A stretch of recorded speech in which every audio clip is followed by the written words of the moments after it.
Welcome to Friday's Flavor, a podcast where we take the pulse on New York business from New York business. Subscribe to support the movers and shakers, making you love New York.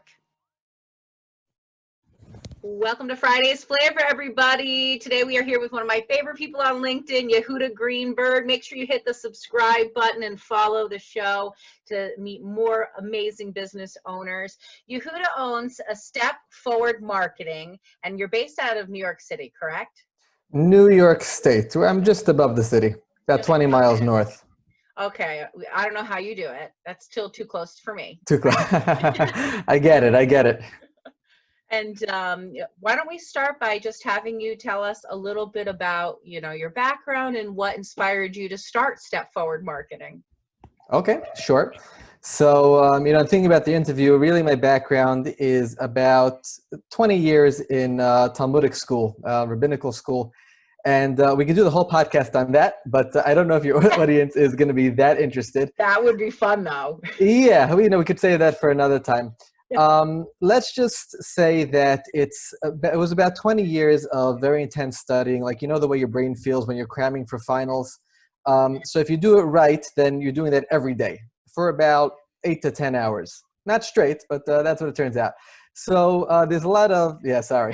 That just stressed me out just hearing that. Yeah, there's a lot of critical thinking and textual analysis and abstract calculations. There's a lot going on over there. And that's really my background. I did that again for the better part of my life. I did it for about 20 years. About 3 years ago, I stepped into what's called the workforce, and I was an employee in 3 different companies. Very often, I found myself gravitating towards the marketing end of things, or I actually was responsible for some of the marketing. So marketing just jibed with the way my brain works, I guess you could say. And it was something that I always had an eye for. And I was always looking how to maneuver, what's wrong with this? How could the company do better, etc. And that really, in a nutshell, is how I ended up where I am as running Step Forward Marketing, which is a marketing agency, obviously, because that's been my passion really for the past 3 years since I stepped a little bit out of the world that I had previously been in. Oh my gosh, that's so interesting. Rabbinical school, I couldn't imagine. 20? Who would have thunk, huh? Not me. I had no idea. You learned something. Oh, really? Interesting. I'm always wearing the same white shirt. It says something. Oh my gosh. So, we met via LinkedIn, which is, probably where I spend the better part of my week, if anybody was wondering where to find me on LinkedIn. And your headline says that you do marketing strategy for tech companies. Why that particular focus? Okay, that's a great question. So really the marketing that I do is universal. The principles that I based on and the concepts really work for anything. I chose tech simply just to narrow down, as a marketer, I always preach to others that they have to niche down, because if you're something for everybody, then you're nobody for anyone. So tech is just something that I happen to pick up very well. I'm always interested in it. If you want to make me happy, just give me a new piece of software to fiddle around with, and I'm good to go for the day.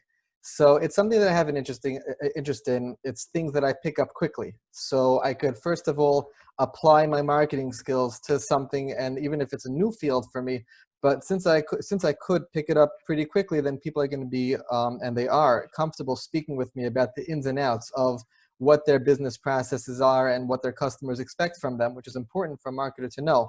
Yeah. So I do give that extra comfort, especially in the tech industry, that, if you deal with me, I'll understand your market. I'll understand what you're trying to sell. I'll understand as we say, the problems you're trying to solve, and we'll be able to package it well for your potential customers. Interesting. One of the fun things that you do that immediately made you stand out to me was you know how to make chatbots, which that's right. I thought that was pretty funny. That's something that Dyrad does, is we create, intelligent virtual assistants. And when you said I can sort of build chatbots, I was like, what? I know that's not that easy. So you're a bright kid, man. You're really bright. I appreciate that. Well, I like putting things together, and chatbots was pretty natural. Chatbots was just one of the many different hands-on marketing experiences that I had as part of the company, and we're trying to get more customers, obviously. So we were using the chatbots. I was building them. We were making content, etc. So that's really where I got into the chatbot field. And I brushed up on my cases. I actually sold a few to different companies, but that's not my primary focus now. But that really fits in with, I like tech, I like software. Give me new chatbot software. I'll fiddle around with it, see what I like about it. That's so funny. And I love that you say, they needed a way to outreach, they needed to reach more people, they needed to bring in more clients. And that's something that we do at Dirad is with the chatbots is we go, if you want the work and inquiry level, capability of 100 people, but you really don't want to hire 100 people, a chatbot's probably right up your alley. There you have it. Yeah. And That's people love it. It's an interface. When I was selling them to clients, what was exciting about it was that people are used to communicating with chat. WhatsApp is hugely popular. Facebook Messenger is very popular. So people communicate with their friends that way. So that's how they like to communicate. So why shouldn't companies communicate the same way? So it's automated. It's not exactly the same, but it's an interface that people are really excited about, that they like dealing with it. So you might hear that, it's a robot and it's impersonal. Impersonal, nobody likes it. Well, this robot is typed up just like the website is typed up, or just like any email is typed up. It's just in a fun interface. So if you do it right, it could be very great for customers. Yes, it's so true. And I mean, it's invaluable to a client who needs that, extra assistance, maybe who's scaling up.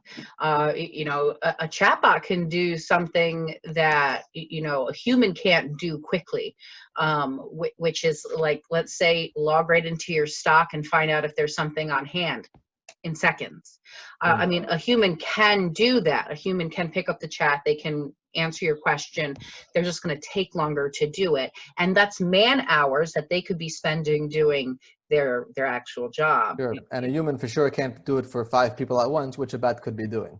Exactly. And updating that stock immediately, no human error, right. Which is, the hope is to cut out as much error as possible, be as efficient as possible. So I love that. I could talk about chatbots all day long. Good stuff. I find them so interesting. I think they're so fun. And so I love that you have a tech focus, because clearly if anybody's watched this program more than once, they know that we talk about tech a lot. Even if you don't like it, I don't care. And so when you work with a client, are you finding, and this is totally off topic, are you finding that now more than before, it's going to be like more acceptable to have your first couple of meetings, maybe even all of your meetings in the marketing world online, virtually? Yeah, I'm seeing that. I guess that's pretty obvious with the whole COVID thing. Companies, I'm just reading the news, and they're saying, why should we have these buildings with 7,000 employees in them when we could just manage them remotely? I don't know how much of it is going to stay. There, obviously, I personally, I very much dislike, as much as I like tech, I dislike meeting over tech. I would really prefer, I barely, I barely text my wife. If I have to tell her something, I'll pick up the phone and call if I can't see her in person.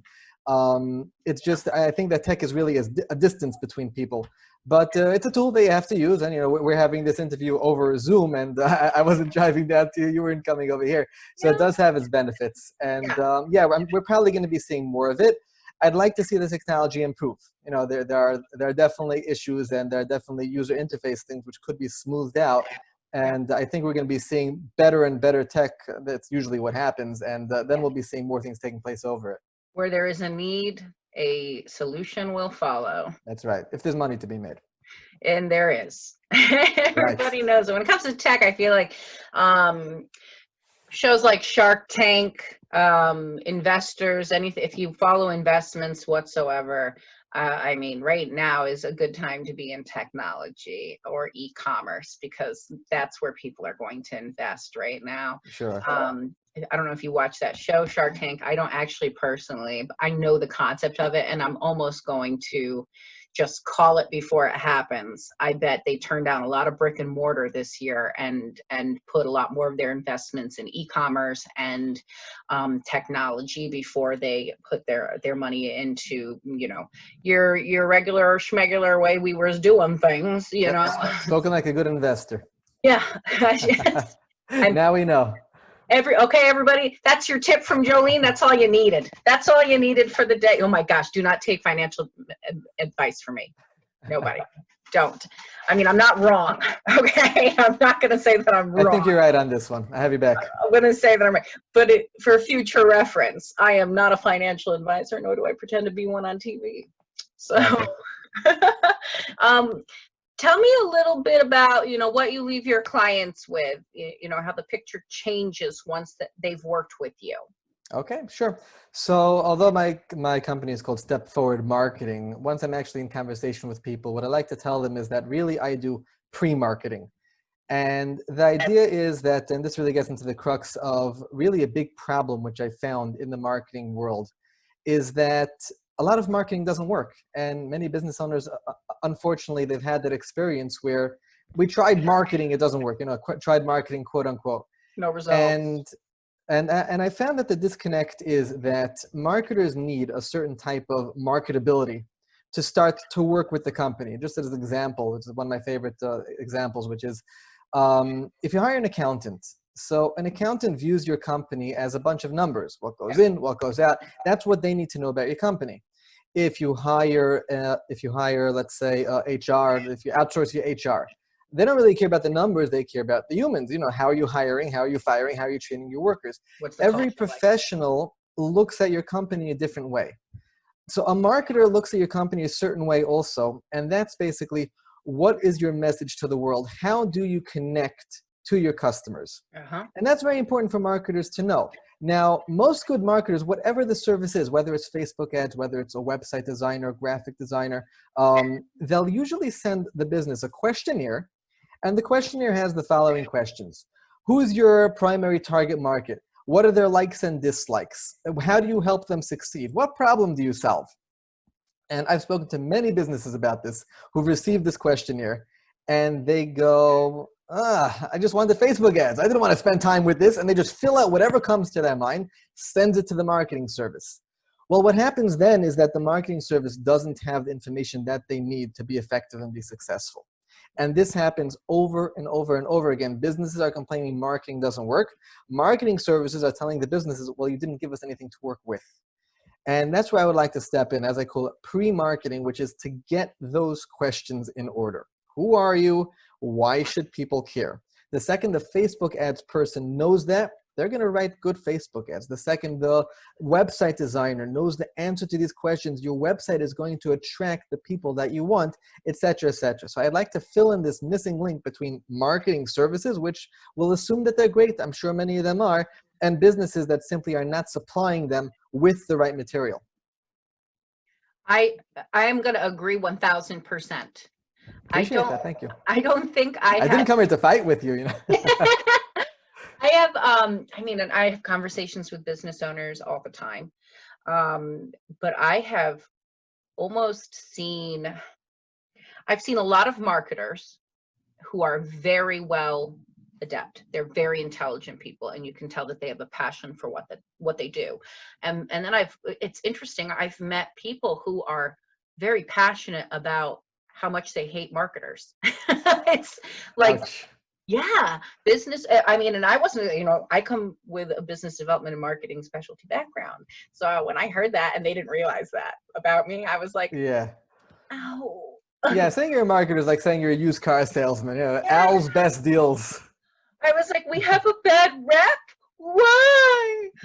and you know why? Because you're exactly right. There's a disconnect between the clients and the marketers, and they just want to get something done quickly. They want results immediately, and a marketer wants to be able to provide that, but they need a certain amount of support from and collaboration to be done. So it has to come from both sides. And also I think that sometimes marketers don't ask the right questions. Not you, because we've had questions. Yeah, we've had conversations. I know not you, but I've spoken with, and nobody even recently, I can't even think of their name at this point, but I spoke with a marketer a couple of years ago who just wasn't asking questions that I thought were going to really get our message across. They were very vague. And I think that I like what you said earlier about needing to find sort of your niche. And sticking with that. They were like, the questions that he was asking were more along the lines of, how can we make everybody want you? Oh, And yeah, you see it, right? So like me in my mind now, this was before, this was a while ago, and I wasn't as experienced then. And I remember thinking something sounds a little off about that for some reason. Like, I just feel like it's impossible to make everybody like you. I know you're yeah. fairly likable, and there's still those few that float around disliking me. It's okay. You're just not meant to be for everybody. No company. I mean, you're not supposed to be Walmart. Walmart's got the everything down. Okay, let Walmart do the everything. You're supposed to do what you do really well, because there is a market out there for what you do. Right. I'll even step in over there for a second. Walmart, it carries everything, but they're targeting a certain type of family, a certain type of economic level. They're different than Target, and everybody knows how they're different and in what they're different. Jay. Hopefully they plan on finding better prices at Walmart, but the customer service isn't as great, and the stores don't look as polished. So even Walmart, these huge corporations, they're not for everybody. Apple prides themselves. They, think different. They have a huge, massive market, but even Apple's saying we are not for everybody. You might be the losers that we're not for. So you could do that, but we're not. Nobody's for everybody. That's true. You're not, and I think that a lot of salespeople and marketers alike kind of set themselves up for failure, by having that sort of thought process where, like, oh well, I can reach everybody and anybody, and we're gonna get We're gonna have everybody's gonna love us. Everybody's gonna want this. No, sir. It's just that person does not exist. Somebody who loves everything, absolutely everything, all the time. That nobody's like that. So yeah, you're speaking to a very specific audience, and knowing how to make that connect with that particular audience is the sweet spot. And so I like that you focus in tech, because tech, how the clients react, and how the market is going to react to certain messages. So putting those two together is an easy road for you. That's right. Not for everybody, because technology is like, as you know, again, we've had multiple conversations, and my feelings on technology. Right. I am a really great people person. I have a much better understanding of technology than your average gal, but it's a lot. There's I like it. lot. As long as the computer speed is up to par, I'm okay. A slow computer, I'll throw it across the room. That's it. Like, so,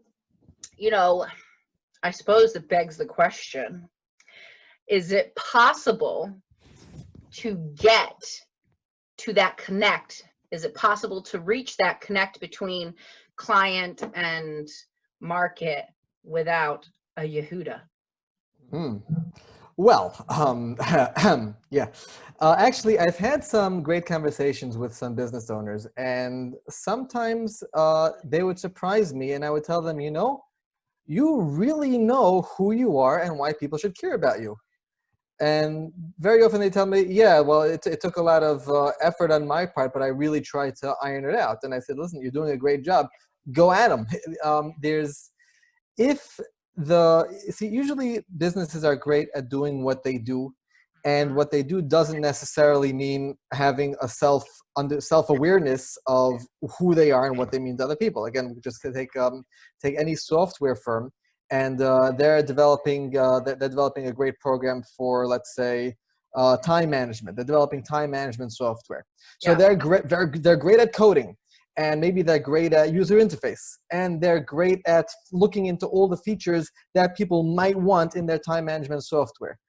But they're not great at having a self-awareness of figuring out who am I, who are we, what drives us, what do we want to bring to the table, what should attract people to us. And they're also not great at figuring out what do people need to hear for us to be attractive to them. It's not their specialty. Right. So those companies, they probably... they may luck out, and they'll develop the right message.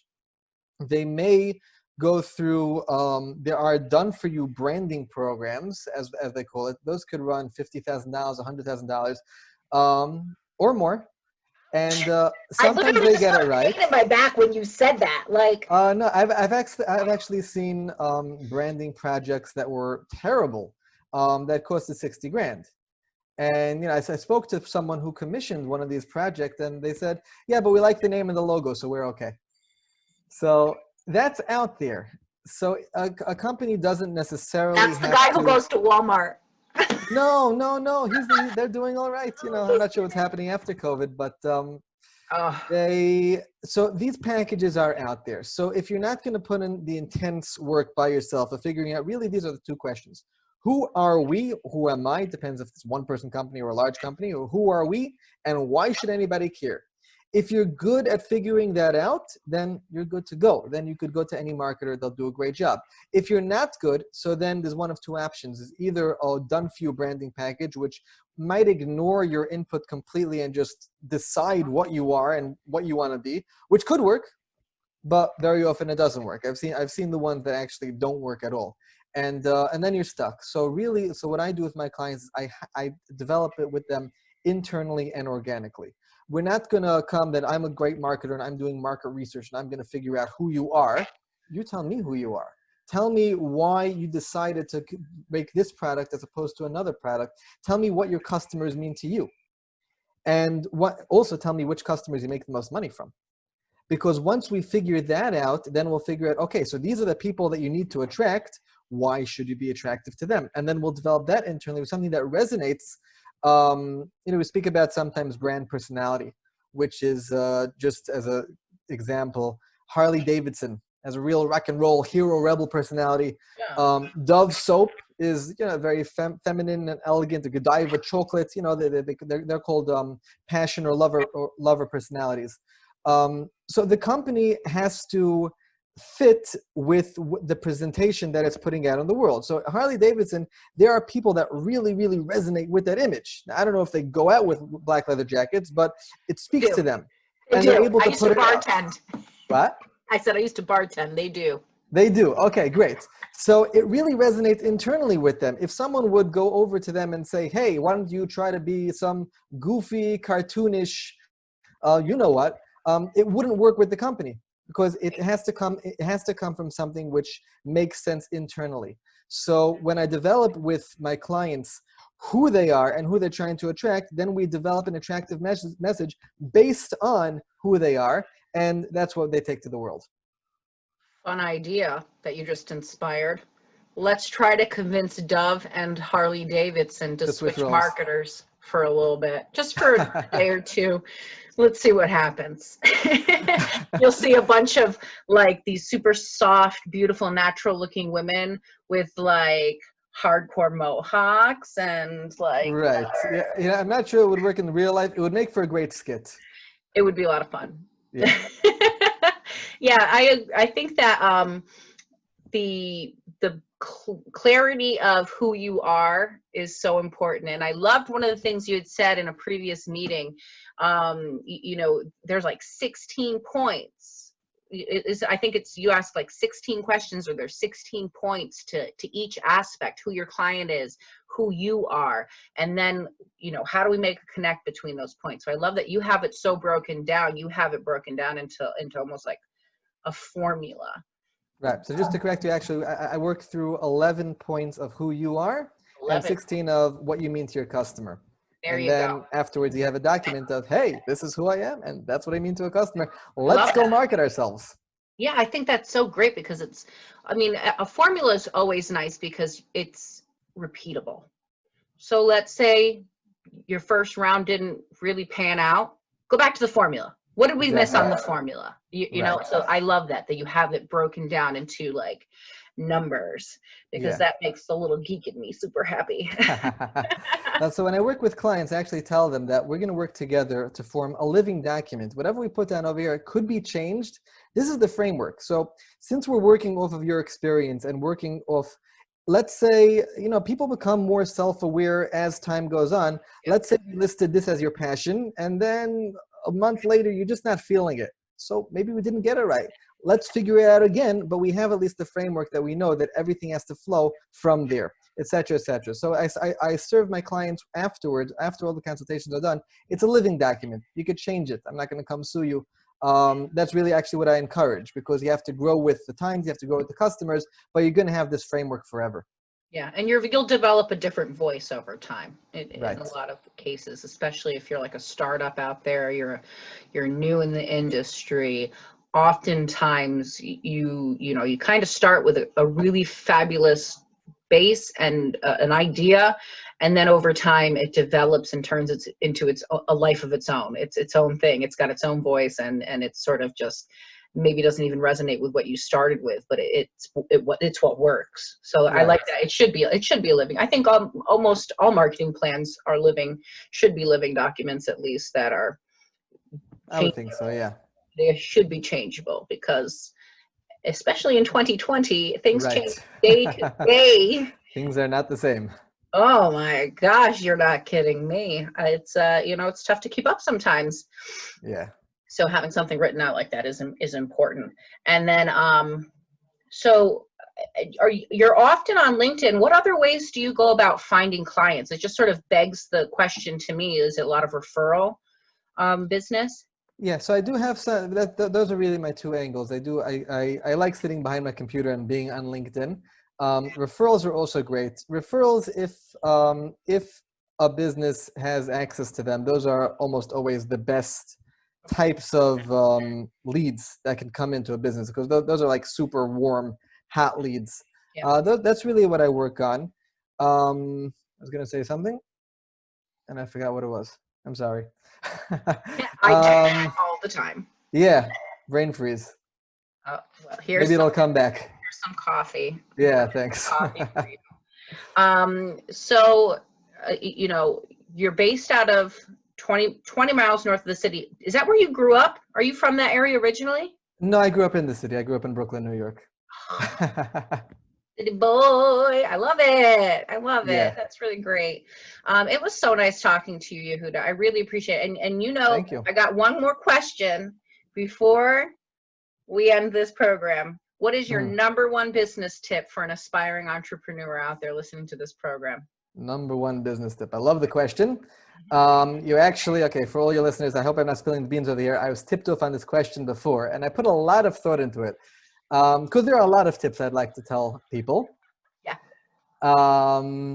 But I think that the most important thing to know, especially if you're just starting out there, is to beware of any step-by-step program. There are a lot of gurus out there explaining, do this, this, and this, and this for this result. And it's probably not going to work. It may work, it probably won't work, because I'm finding that almost any guru has a blind spot, which is that they think that if it worked for me, I did exactly these things. And I've had clients that did exactly these things, and it worked for them. And so therefore, they get themselves into a win-win situation. Listen, I'm giving you the formula for success. I know that it works because it worked for me, it works for others. If it doesn't work for you, you're the problem. And that's an attitude that's very, very prevalent, unfortunately. Now, what they're missing is that every person has different situations, has different circumstances, and sometimes things don't go exactly the way you're plotting out to be. You know, it could depend on, let's say, what neighborhood you're in, or what type of people you interact with, what type of personality you have. So on one hand, the step-by-step programs are great for informational purposes, and they're great learning tools. But by and large, if there's any advertisement for do X, Y, and Z, and then you will get some sort of result, it's very likely it won't work, and it's very likely it's not your fault, and that's okay. Just add that to your base of knowledge, and then every person, every company, everyone has their own journey, and you'll get there eventually. Yes, I love that. That's such a good answer. Thank you. I love that, how unique you are, and I think what you do is amazing. You're a very talented marketer. If anybody out there wants to, especially if you're a startup, I almost feel like you should have a sweet spot with the startups, because formulating that initial branding is so important, and pre-branding, pre-marketing is right up Yehudah's wheelhouse. It's right there in his sweet spot, and you should reach out to him. He's with Step Forward Marketing, stepforwardmarketing.com. Do you have a phone number you want to throw out there? Yeah, you can call me. Number is 845-642-8255. 1902, and I'll be happy to hear from anyone. Thank you, Yehudah. God bless you. Thank you so much. Thank you for having me. Being on. Absolutely. I really appreciate it. Thanks for the opportunity. Not at all. And take care of those babies. You have a wonderful rest of your day. Thank you so much. You too. Happy Bye-bye. Friday, everybody.